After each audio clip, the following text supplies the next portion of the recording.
Wesh l'équipe, comment ça va? Bienvenue aujourd'hui pour un nouveau live. Donc aujourd'hui ça va être un live sur One Piece, tout petit live parce que voilà les scans sont sortis et on a quand même patienté pas mal de temps parce que normalement ça sort le jeudi et là même le vendredi dans la journée c'était un peu compliqué pour l'avoir donc j'ai trouvé ça ouf, mais finalement il est sorti, on a toutes les images en détail et on va analyser, décortiquer tout ça. J'espère qu'il y aura des petites théories qu'on pourra émettre là-dessus, mais je pense que la page de couverture va en dire plus potentiellement que le reste du chapitre. Vous allez voir pourquoi. Donc let's go les gars, oubliez pas comme d'habitude, si jamais vous kiffez les lives, n'hésitez pas à follow, à liker et à commenter parce que voilà, ça nous aide pour les référencements et pour l'algorithme. Et sinon, vous avez accès à pas mal de choses les gars sur le Discord, le Twitter, et pour les personnes qui veulent participer au développement financier de la chaîne, vous avez la petite souscription qui est plutôt pas mal parce que ça vous donne accès à des vidéos exclusives. D'ailleurs, j'en ai sorti une hier ou peut-être elle est pas encore sortie. Je l'ai programmée, dans tous les cas, elle arrive très bientôt. Et voilà, il y a pas mal d'autres choses, hein. N'hésitez pas à les regarder un petit peu parce que voilà,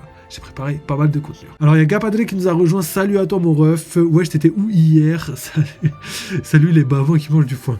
Du coup hier, comme je le disais les gars, vu qu'il n'y avait pas de chapitre, j'en ai profité pour finir tout le taf que j'avais à faire autre que le taf sur les lives. Et du coup j'ai pris une pause et au final le chapitre est toujours pas sorti, même tard le soir, donc je me suis dit vas-y, autant passer à autre chose. Donc voilà, j'ai attendu le chapitre jusqu'à 23h minuit, hein. Et dès qu'il était minuit je me suis dit bon vas-y, j'ai la flemme, il est trop tard, hein, je vais manger ma petite tarte aux pommes et je vais aller me chez coup. Et au final j'ai pas fait ça, j'ai taffé toute la night et voilà quoi, je suis parti me coucher juste après. Et d'ailleurs je tiens à dire que le chapitre fait que 13 pages, donc c'est parti les gars. Voilà le chapitre les gars, je suis trop content, j'aime trop quand il y a le chapitre qui est sorti, surtout comme ça là vous avez le chapitre derrière et tout, c'est pas mal. Et je me mets au milieu parce que voilà les gars, sinon on se fait bannir, vous connaissez, hein, pour les nouveaux, parce qu'il y a quand même pas mal de nouveaux pour la team YouTube là. Moi vous savez pourquoi je me mets devant. Ok, donc page de couverture, chapitre 1127, aventure au pays des mystères. Donc voilà, le titre pour l'instant n'a pas changé. D'ailleurs, juste avant de commencer, c'est vrai qu'aujourd'hui j'ai pas mal de choses à vous dire, mais en même temps c'est pour rattraper tout ce que j'avais dit hier. Ça va pas plaire à Gapadre, mais il faut que je le dise quand même. Au niveau de la confirmation du chapitre précédent, je suis parti voir la version officielle du chapitre précédent, et malheureusement, en tout cas pour Gapadre, et bien heureusement pour la chaîne les gars, on avait raison sur ce qui a été dit par Barbe Noire. Barbe Noire a bel et bien stipulé que Aokiji était soi-disant, d'après lui, la seule personne capable de pouvoir capturer Garp, et lui a ajouté juste après que il a fallu qu'il s'y mette à plusieurs contre lui parce que c'était trop compliqué sinon. Bon voilà, ça explique tout ce qu'on a dit, ça confirme aussi toutes les théories qu'on avait fait sur la chaîne. Donc voilà, je suis hyper content, je dirais pas le mot banni de la chaîne là. En tout cas, je suis assez content, voilà, c'était juste pour vous prévenir que on devait regarder si tout se passait correctement. Il fallait qu'on ait les versions officielles pour confirmer les choses. Et toutes les théories qu'on avait fait se sont concrétisées et aujourd'hui on a eu raison. Donc voilà, les gars, au niveau du power scaling, on a fait une masterclass. Rares sont les personnes qui peuvent aujourd'hui être sur leur même lignée au niveau du power scaling, étant donné qu'ils avaient trop d'avis différents. Et pour l'instant, tout ce qu'on a dit, rares sont les fois où on s'est trompé. Vraiment très très rare, les gars. On est à 90% de taux de réussite au niveau du power scaling. Donc je suis assez content. Donc sinon, on va juste répondre à petit Gapadre. Ah les gars, franchement la team YouTube, vous faites le taf, hein. C'est vrai que Gapadre il fait trop loin là, faut le calmer un peu là. Oh là là, c'est trop marrant. Vas-y, on va essayer de refaire une vidéo et tout pour que la team YouTube réponde un peu. J'aime bien. Et en plus, c'est toi qui as voulu être l'antagoniste de la chaîne, frérot. Bienvenue sur la chaîne. Pour Aokiji, voilà, je veux pas revenir là-dessus, on en a débattu très longuement. Voilà, le level des personnages entre Aokiji, Garp et Shiryu. Dans l'ordre, ça fait Garp le plus fort, Aokiji au milieu, Shiryu à la fin. C'est pas moi qui le dis, c'est l'analyse que le dit par rapport au chapitre. Peut-être qu'on se trompe et qu'on verra plus tard qu'il y a des raisons, machin chose et tout, mais pour l'instant, d'après l'analyse et d'après les informations qui ont été sorties, je sais pas comment on peut penser autrement. Évidemment, on peut avoir des convictions personnelles, etc., mais moi les gars, vous connaissez, impartialité totale, j'enlève tous mes sentiments, je les mets dans une boule et je la jette comme as, et sinon on essaye de faire quelque chose de cohérent par rapport aux informations qu'on a devant les yeux et pas par rapport à ce qu'on aimerait ce qui se passe ou par rapport à toute autre chose. Donc voilà les gars, allez c'est parti, je pense qu'on devrait commencer ce petit chapitre étant donné qu'on a déjà bien mangé l'introduction.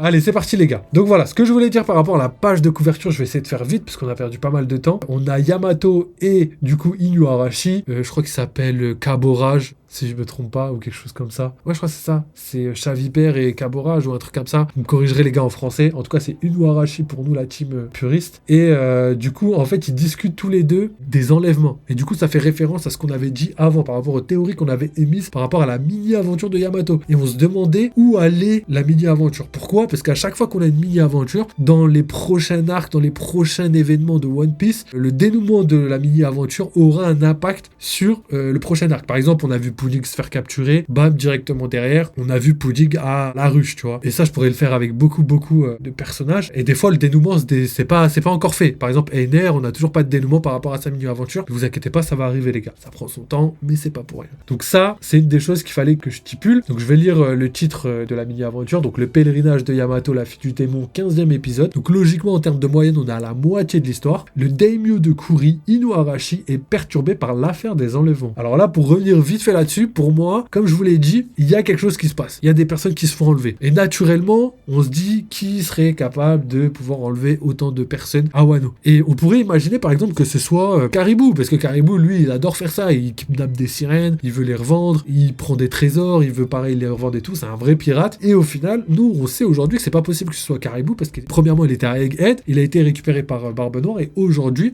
on a vu qu'il était sur la ruche. Donc déjà, c'est pas cohérent au niveau de ce personnage-là. Donc ça veut dire qu'il y a quelqu'un d'autre qui capture des jeunes filles et qui pourrait être sur Wano encore. Et moi, il y a deux possibilités que j'ai mis en avant. Premièrement, je pense sincèrement que ça pourrait être Orochi, parce que lui, voilà, c'est un enfoiré, capturer les meufs, ça lui ressemble bien. Et au final, ça m'étonnerait pas qu'il ait réussi à survivre, même s'il y a quand même pas mal de chances qu'il soit mort. Je sais pas s'il y a eu des confirmations. Genre par exemple, l'agent du CP0, lui, il a été confirmé comme étant mort. Orochi, il n'y a pas eu de confirmation. Et pareil pour d'autres trucs, d'autres personnages de l'arc, comme par exemple Ashura et le frère aussi de Okiku. Pareil, qui lui, eux, sont confirmés morts. Cependant, Orochi, on n'a pas eu d'informations par rapport à ça. Et pareil pour Big Mom et Kaido, ils sont considérés morts par le grand public, on va dire dans One Piece, mais pas déclarés par le narrateur. Ça veut dire que c'est des personnes qui peuvent être encore vivants. Et du coup, je bifurque directement sur ma deuxième théorie, c'est que ça pourrait être aussi Big Mom et Kaido. Pourquoi? Parce que Big Mom, elle pourrait récupérer de la vie après s'être fait massacrer en justement prenant la vie grâce aux enlèvements. Elle récupère leur âme, elle prend la moitié de leur vie restante et elle se les insuffle pour justement revenir à la vie. Et du coup, peut-être que c'est elle qui va soigner Kaido, comme ça continuerait sur le côté dette un petit peu que Kaido a envers Big Mom. Ou sinon, Kaido a trouvé un autre moyen de pouvoir s'en sortir. Donc ça, c'est des possibilités, mais ça reste encore un peu difficile à croire pour beaucoup, je pense. Je pense que les gens refusent de croire que Kaido ou Big Mom puissent revenir à la vie. Mais s'ils reviennent, je pense qu'ils seront pas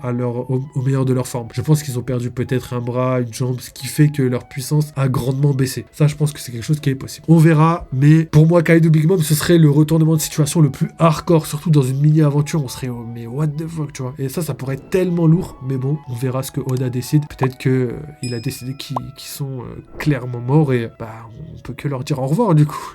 Surtout que Kaido, franchement, trop de classe, trop de flow, j'aimerais pas qu'il meure, mais c'est Oda qui décide, c'est pas nous. Et en plus, Oda, on sait qu'il aime pas tuer ses personnages, que ce soit alliés ou ennemis, il aime pas trop. Donc il aime bien les réutiliser pour la fin de l'histoire. Donc à voir les gars. Donc voilà, je pense que j'ai fait le tour. Là, on va pouvoir commencer le chapitre parce que on a bien perdu de temps par rapport à tout ça. Ok, donc première page, on a commentaire de l'éditeur, le bazar total. Donc, déjà, ça veut dire que tout commence et on voit que là, il y a du bazar. Et on se demande qui pourrait faire un tel bazar sur l'île. On connaît un petit peu les loustiques. Je suis mort. Donc il y a des gens qui crient au feu. Éteignez le feu avec de l'eau de la fontaine. Quelle odeur. Donc l'eau de la fontaine. Est-ce que la fontaine c'est une fontaine importante? Possible que c'est au centre du village. C'est possible, etc., etc. On verra bien.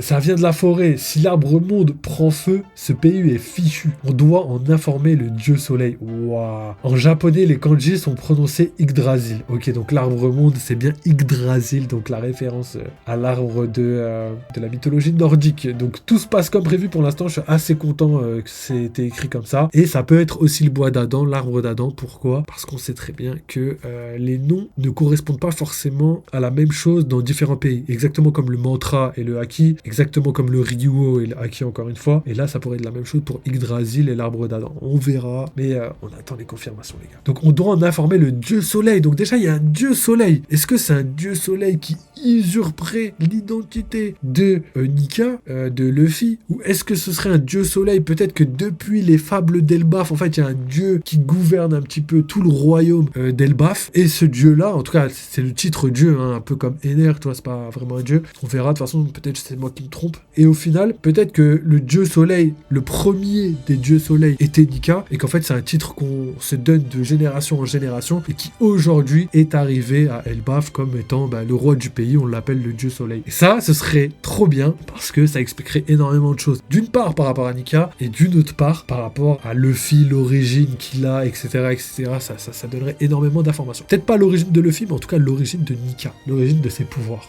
Donc, let's go les gars, je vois que tout est en train de prendre forme. Surtout que là, quand ils disent ça, on doit en informer le dieu soleil, ça veut dire que le dieu est vivant. Ça veut pas dire que c'est genre une croyance ou quelque chose comme ça. C'est ouf les gars, je suis un peu choqué quand même. Ok, il a dû se passer quelque chose. Sinon, les soldats d'abeilles ne tomberaient pas du ciel. Ok. Donc là, on voit pas mal de choses. D'ailleurs, je l'ai pas stipulé juste avant, mais tout le village est en Lego, y compris les arbres. Et là, je comprends pourquoi ils ont dit ça, parce que je voyais pas comment étaient les plantes, etc. Mais les arbres, la végétation est en Lego, mais vraiment parfaite.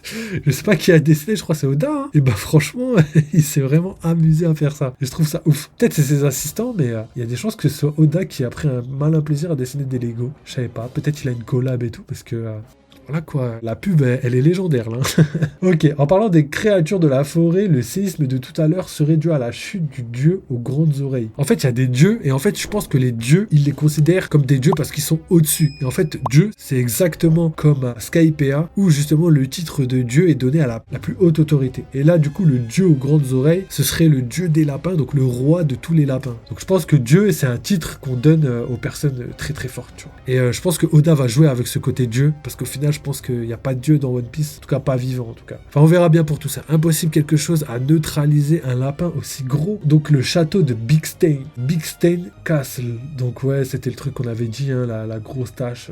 Donc je vois pas de tache pour l'instant, donc je vois pas la signification. Mais gardez bien en tête que Oda a donné des noms qu'on comprend 20 000 ans plus tard, comme les smiles. On savait pas pourquoi ça s'appelait comme ça, jusqu'à ce qu'on comprenne que les fruits du démon qui marchent pas, et ils donnent le sourire à tous les utilisateurs, toutes les personnes qui les mangent tout simplement. Donc voilà, elle est encore en vie.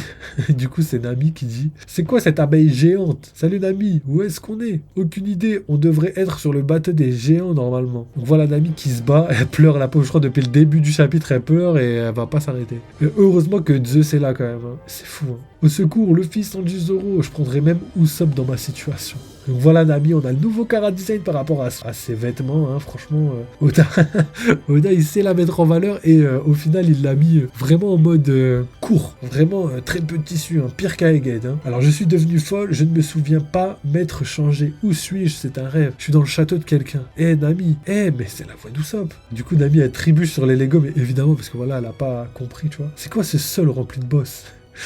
Elle a pas capté. Ils connaissent pas eux, hein. Et là, du coup, il y a un gros truc. Mais là, en vrai, il a l'air mignon. Je sais pas pourquoi elle a eu peur. Mais bon, là, c'est lui qui a flippé, du coup. Il est gigantesque. Et du coup, il s'énerve. Mais pourquoi il s'énerve? Ok, je suis mort. Je ne voulais pas te faire peur. Ah, ok, il s'énerve parce qu'il a eu peur. Usopp, t'es là? Par ici. Et là, du coup, on voit quoi? On voit Usopp qui se fait dévorer par... Wesh, un chat. Et il est balèze, hein. Quand ils avaient dit qu'ils étaient géants, les monstres. Ouais, ils ont pas blagué, hein. Attends, juste pour répondre à Gapadel, il nous a dit... Nami poulet épicé barbecue. Bien. J'avoue que Nami, wesh, les saps, c'est de moins en moins de saps. Aide-moi par pitié. Tu me demandes de l'aide, c'est quoi ce monstre? J'avoue, Nami, elle voulait qu'on vienne l'aider. Et au final, c'est elle qui va devoir lui venir en aide. Je suis dans le pétrin, moi aussi. Qu'est-ce qui se passe ici? C'est un château. Un château rempli de monstres. Et du coup, là, on voit quoi? On voit un hérisson bien vénère. Allonge-toi, Zeus. Je m'en occupe. Et du coup, Nami, elle dit: ah, je vais tomber. Et du coup, je crois qu'elle tombe au final, hein. Ouais, c'est ça. En gros, elle a envoyé son attaque, ça l'a propulsée en arrière, et en même temps, elle était en train de tomber, donc voilà, tout est logique au final. Prends-toi cet éclair. Et du coup, on a Nami qui rebondit sur le chat. Et du coup, le hérisson électrifié atterrit sur le chat lion là. Du coup, il est tout en bas. Du coup, voilà, il tombe et du coup, il se fait électrocuter. Enfin, électrifier en tout cas. Et là, on voit donc Usopp avec sa barbe. Donc là, il fait une tête assez drôle. Par contre, j'ai pas vu la tête drôle de Nami. J'ai hâte de voir. Ou sinon, c'était la tête de tout à l'heure là. Donc voilà les gars, je coupe brusquement la vidéo parce que c'est fini pour aujourd'hui. En tout cas pour la partie 1, la partie 2 je vous la mettrai juste en haut à droite histoire que vous puissiez aller regarder directement ce qu'il en est de la suite de cette vidéo. Et sinon pour toutes les personnes qui veulent soutenir, qui veulent aider la chaîne, n'hésitez pas juste à follow, liker et commenter pour nous aider dans l'algorithme et le référencement. Sinon vous avez accès à la souscription YouTube qui vous permet d'avoir du contenu exclusif, du contenu en avance, des badges, des emojis et des commentaires mis en avant. Donc voilà, plein de choses. Donc voilà les gars, à la fin de la vidéo vous aurez aussi quelques vidéos histoire d'avoir un petit peu plus de contenu si jamais vous avez besoin d'informations autour de One Piece. Donc je vous laisse sur ça, n'oubliez pas, vive les jeux vidéo, vive One Piece et à très vite.